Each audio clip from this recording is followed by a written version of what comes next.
जय हिंद। आज हम लोग बात करते हैं मानव जन्म यानी ह्यूमन रिप्रोडक्शन के बारे में। अब ह्यूमन रिप्रोडक्शन में पहला आता है सेक्सुअल रिप्रोडक्शन। अब सेक्सुअल रिप्रोडक्शन यानी लैंगिक जन्म। अब ह्यूमन में सेक्सुअल रिप्रोडक्शन लैंगिक जन्म में होते हैं, ह्यूमन में लैंगिक जन्म नहीं होता और इसमें दो जीवों की भागीदारी होती है, दो जीव पाए जाते हैं। इसमें जब भी लैंगिक जन्म होगा तो लैंगिक जन्म में दो जीव होंगे सेक्सुअल रिप्रोडक्शन में, और असेक्सुअल रिप्रोडक्शन में एक जीव होंगे जिसमें एक ही जीव क्या करेंगे, बच्चे पैदा करेंगे, प्रोड्यूस करेंगे। तो पहला हम लोग बात करते हैं लैंगिक जन्म में नर, जिसको हम लोग कहते हैं मेल। दूसरा होता है फीमेल यानी मादा। ठीक है, तो नर और मादा आपस में मिलके क्या बनाते हैं जी, लैंगिक जनन करते हैं। नर और मादा आपस में दोनों मिलेंगे तो इसी को हम लोग क्या कहते हैं जी, सेक्सुअल रिप्रोडक्शन यानी लैंगिक जनन। ऐसा जनन जिसमें नर और मादा दोनों की भागीदारी होती है उसे सेक्सुअल रिप्रोडक्शन यानी लैंगिक जनन कहते हैं। ओके, अब हम लोग आगे बढ़ते हैं। अब हम लोग देखते हैं फीमेल गेमेट्स और मेल गेमेट्स। तो सबसे पहले अगर हम बात करते हैं, ये तो दोनों आपस में मिलते हैं यानी at the time of sex के पश्चात इसमें से एस्पर्म निकलता है। क्या निकलता है? एस्पर्म यानी शुक्राणु उत्पन्न करते हैं। और दूसरा मादा जो होती है अंडाणु उत्पन्न करती है यानी ओवरी, अंडाशय इसमें पाया जाता है। क्लियर? अब देखो इसमें क्या होता है, स्पर्म और ओवरी। अब इसके बारे में हम लोग डिटेल में बात करेंगे कि स्पर्म और ओवरी कैसे कैसे ये दोनों आपस में मिलते हैं, यानी नर का शुक्राणु और मादा के अंडाणु मिलके फर्टिलाइजेशन करते हैं। क्या करते हैं? फर्टिलाइजेशन। और फर्टिलाइजेशन के बाद जो होता है जाइगोट बनता है। जब भी फर्टिलाइजेशन होते हैं, फर्टिलाइजेशन के बाद जाइगोट बनता है यानी जिसको हम लोग युग्मनज कहते हैं। और युग्मनज के बाद भ्रूण बनते हैं। क्या बनते हैं? भ्रूण। और वो भ्रूण फैलोपियन ट्यूब से धीरे धीरे ट्रांसफर होकर कहाँ होता है जी, यूटेरस में जाता है, गर्भाशय में जाता है। गर्भाशय में जाके इम्प्लांट हो जाता है, उसमें प्रत्यारोपित हो जाता है और उससे एक नाल जुड़ जाती है गर्भाशय की दीवारों से, जिसको अपरा या प्लेसेंटा कहते हैं, या गाँव देहात में उसे हम लोग क्या कहते हैं, नाल या पुरेन जो भी कहते हैं। आज हम लोग बात करेंगे मेल ऑर्गन्स के बारे में कि मेल रिप्रोडक्शन ऑर्गन्स कौन कौन होते हैं, इनके बारे में हम डिटेल्स में आज देखेंगे। तो आइए अब हम लोग बात कर रहे हैं नर जनन तंत्र के बारे में। नर जनन तंत्र यही है, आपको फिगर में दिखाए गए हैं। इसमें क्या होते हैं, पेनिस होते हैं, ये टेस्टिस होते हैं, वृषण कोष होते हैं, यहाँ पे यूरिन ब्लैडर होता है,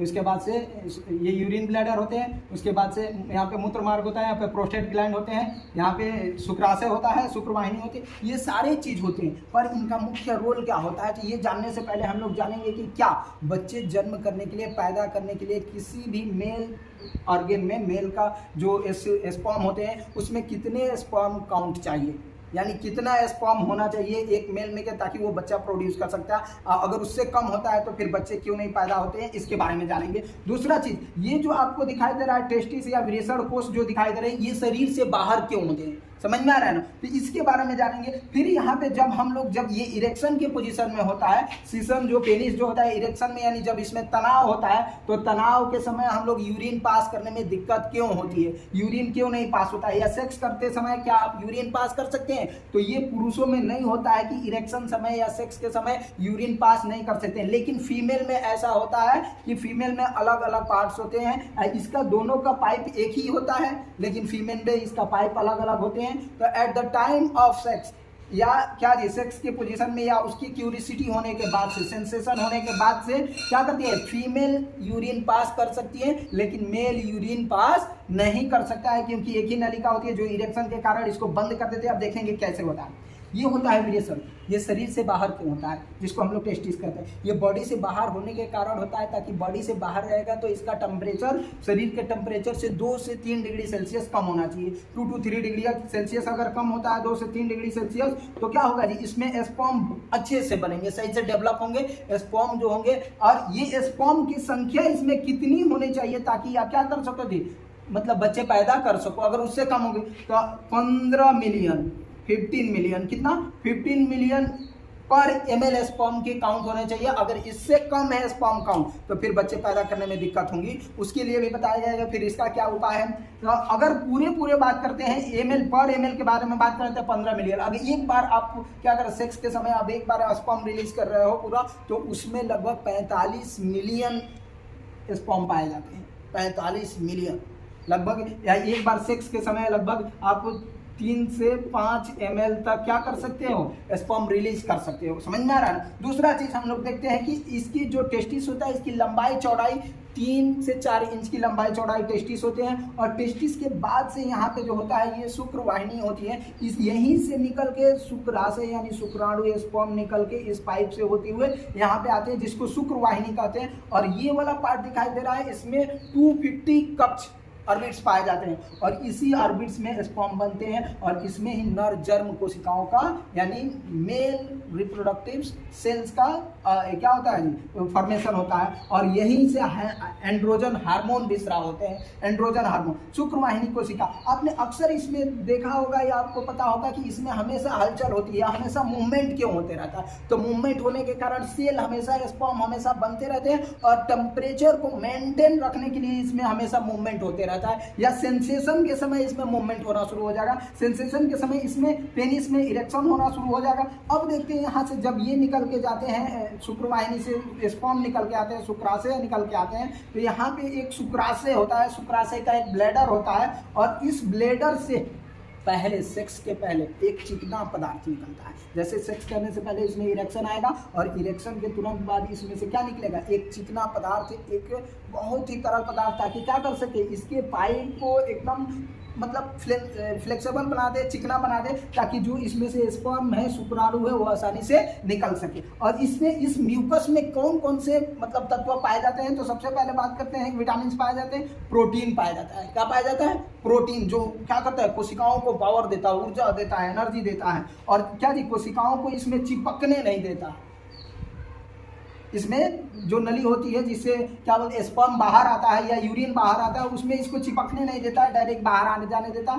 दूसरा होता है फ्रुक्टोज, प्रोटीन चिपकने नहीं देता, फ्रुक्टोज ऊर्जा देता है। तो प्रोटीन, फ्रुक्टोज और प्रोस्टेट ग्लैंड्स वगैरह सब इसमें पाए जाते हैं, और कोशिकाओं को ये आगे बढ़ने में मदद करते हैं। और प्रोस्टेट ग्लैंड का काम होता है, जो यूटेरस होता है ना, यूटेरस में संकुचन पैदा करना। यूटेरस जो माँ के गर्भाशय होता है, उसमें दबाव डालता है, ताकि स्पर्म आगे की तरफ बढ़े, जाके फैलोपियन ट्यूब से, किससे, अंडाशय से मिले। तो प्रोस्टेट ग्लैंड्स का ये काम होता है। उसके बाद से यहाँ पे आपको यूरिनरी ब्लैडर दिखाई दे रहा होगा, दिखाई दे रहा है। और यूरिनरी ब्लैडर यानी मूत्राशय जिसको हम लोग कहते हैं, इसमें पूरा यूरिन भरा होता है। अब यूरिन भरा होता है, कहाँ से आता है, मूत्र नालिका यहाँ पे दिखाई दे रही है, ये वाला आता है यूरिनरी ब्लैडर। जब भी हम लोग पानी पीते हैं, पानी डाइजेस्ट होकर किडनी से जो होता है प्यूरिफाइड होते हुए कहाँ आता है, इस ब्लैडर में आता है। इस ब्लैडर में जमा हो जाता है, जब फुल्ली भर जाता है तो इससे क्या किया जाए, इस ब्लैडर से निकाल दिया जाता है। इसमें प्रेशर पड़ता है, जब ये फुल्ली भर जाता है तो ये प्रेशर पड़ता है, तो यूरिन पास करने के लिए होता है, तो आप यूरिन पास करते हैं। दूसरा चीज कह रहा है कि ये यूरिन ब्लैडर हो गया। प्रोस्टेट ग्लैंड का काम क्या होता है, तो प्रोस्टेट ग्लैंड जो होता है, ये एक ऐसा ग्लैंड्स होता है जो इतना गोला होता है, और ये यूरिन ब्लैडर जो होता है, यूरिन से निकलने वाला जो पाइप होता है, उसके ऊपर पूरा ऐसे पकड़ा रहता है। अब ये क्या होगा कि जब इसमें इरेक्शन होगा तो ये हवाओं को अपने तरफ खींचता है। पेनिस में इरेक्शन होगा, तनाव होगा, तो ये हवाओं को खींचेगा, यानी खिंचाव होगा, इसमें तनाव होगा, तो ये क्या करता है, फूल जाता है। यानी इसमें ये जो तरल पदार्थ होते हैं पूरी तरह से भर जाते हैं। जब वो भर जाएगा तो इस तरह से होता है, इस तरह से। अब इसको फूल जाएगा तो इसको पूरी तरह से प्रेस कर देगा, दाब देगा, और दाबने के समय, इरेक्शन के समय हमें यूरिन पास करने में तकलीफ होती है। दूसरा चीज की, सेक्स के समय में भी यूरिन पास नहीं कर सकते। सेक्स के समय ये वाला ग्लैंड जो होता है, ये पाइप जो होता है बंद हो जाता है, सिर्फ ये यूरिन वाला ही पाइप खुला रहता है। दूसरा चीज कर रहे थे, ये प्रोस्टेट ग्लैंड होता है जो इसको प्रोटेक्ट करके रखता है, बांध के रखता है, दाब के रखता है। और सेक्स के समय इसमें सेंसेशन जैसे होता है, सेंसेशन होते ही म्यूकस निकलना शुरू हो जाते हैं, यानी तरल द्रव्य निकलना शुरू होते हैं, चिकनाहट शुरू होते हैं, जो पानी की तरह होता है। ये स्पर्म नहीं होते, स्पर्म यहाँ से आते हैं बाद में, एट द लास्ट पॉइंट पे, जब क्या होता है, सेक्स के। अब सीसन जो होता है, सीसन का क्या वर्क होता है, तो सीसन एक मांसपेशियल संरचना होती है, मांस के मसल संरचना होती है। इसमें एक पाइप होते हैं, इसमें जो मसल्स होते हैं वो उसमें मदद करता है, क्या, इरेक्शन करने में, तनाव उत्पन्न करने में, उसे सिकुड़ाने में भी मदद करता है। ये बाहर वाला पार्ट होता है, ये ग्लैंड्स होता है। अगर हम बात करें तो मेल में इसका यूरिन का और शुक्राणु का दोनों का निकलने का एक ही पाइप होता है, लेकिन फीमेल में इसके दोनों अलग अलग पाइप होते हैं, ताकि फीमेल में इरेक्शन के समय या सेक्स के समय वो यूरिन भी पास कर सकती हैं, और क्या कर सकती हैं जी, वो उनका मतलब जो स्पर्म होता है वो क्या बोलते हैं, वो भी बाहर आ सकते हैं। अब देखो दूसरा चीज कि इसमें इरेक्शन जो होता है, ये इरेक्शन सेंसेशन के कारण होना क्यों होता है, इसमें जो तनाव क्यों उत्पन्न होता है, तो तनाव उत्पन्न के कारण होता है, सेंसेशन होता है, फीलिंग्स होती है, और फीलिंग के समय एक हार्मोन रिलीज होता है बॉडी के अंदर, और उस हार्मोन की वजह से ये ऑटोमेटिक इसमें तनाव या एक्सटेंशन आ जाते हैं, जिससे ये क्या हो जाता है जी, तनाव होकर इसकी साइज छोटी होती है, एक्सटेंशन के समय ये बड़ा हो जाता है। इसका साइज लगभग टेस्टिस के साइज 3 से 4 सेंटीमीटर होता है, ठीक है, और इसमें लगभग 2 से 50 कक्ष पाए जाते हैं। ये बॉडी से बाहर इसलिए होता है कि ताकि इसमें टेम्परेचर तापमान कम रहे। अब अगला हम लोग देखते हैं कि आखिर इसमें से स्पर्म निकल के कैसे वेजिना से यानी फीमेल में जाता है, वेजिना से कैसे जाता है, यूटेरस से कैसे पास होता है। बोले ना कि ये प्रोस्टेट ग्लैंड होता है, यूटेरस से शुक्राणुओं को पुश करता है, यानी यूटेरस में संकुचन पैदा करता है ताकि शुक्राणु आगे बढ़ के अंडाशय तक फैलोपियन ट्यूब से होते हुए जा सके। अब इसमें जाता है तो उसका कौन कौन से पार्ट होते हैं फीमेल रिप्रोडक्टिव ऑर्गन के, तो अभी आप देखते रहिए, वीडियो में बने रही। अगर पसंद आया हो वो भी देखना है तो वीडियो, अगर यूट्यूब पे देख रहे हैं तो चैनल को सब्सक्राइब कर लीजिए, इंस्टाग्राम पे देख रहे हैं तो फॉलो कर लीजिए, पेज पे देख रहे हैं फेसबुक पेज पे तो फॉलो कर लीजिए आईडी को, और भी ऐसे बहुत सारी वीडियो